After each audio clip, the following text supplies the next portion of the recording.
নমস্কাৰ বন্ধুসকল, স্বাগতম জনাইছোঁ মোৰ ইউটিউব চেনেল কেচি গুৰুলৈ।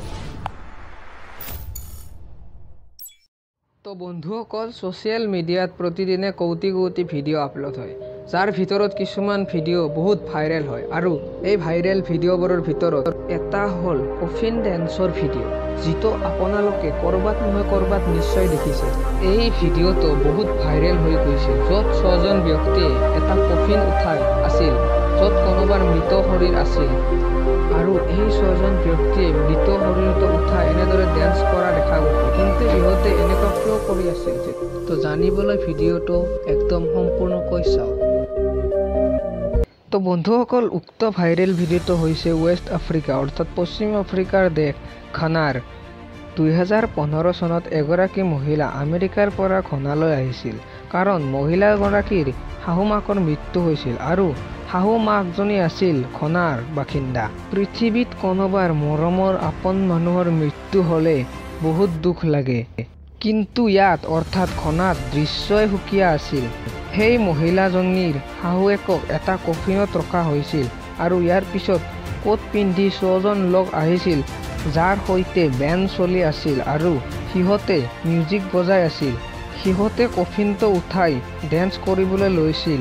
এই দৃশ্য একেবাৰে হেৰান কৰি দিব লগা আছিল, কিন্তু ইহঁতে এনেকুৱা কিয় কৰিছিল?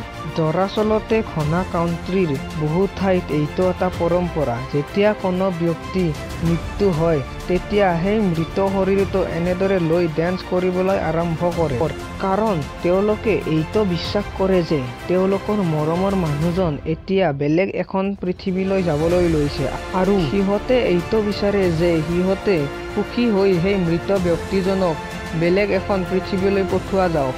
কিন্তু ঘানাত এতিয়া এইটো এটা ব্যৱসায়লৈ ৰূপান্তৰিত হৈছে, আৰু এই 6জন লোক যাক নেকি আপোনালোকে দেখি আছে, তেওঁলোকে অকল এইটো কামেই কৰে। ইহঁতে 2010ৰ পৰা এই সেৱা আৰম্ভ কৰিছিল। ইহঁত 4ৰ পৰা 6জন লোক হয়। ইহঁতে এবাৰ ডেন্স কৰাৰ বাবদ $400 পৰ্যন্ত অৰ্থাৎ 30,000 টকালৈ লয়।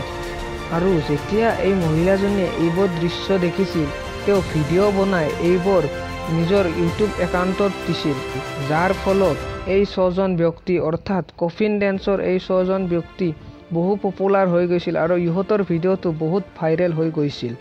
বৰ্তমান কফিন ডেন্সৰ এই ভিডিঅ'টো সমগ্ৰ বিশ্বতে জনাজাত। তো ভিডিঅ'টো চাই কেনেকুৱা পালে? যদিহে ভাল লাগিল তেনেহ'লে ইয়াক নিজৰ বন্ধু বান্ধৱীৰ লগত শ্বেয়াৰ কৰিবলৈ নাপাহৰিব। তো আজিলৈ ইমানেই।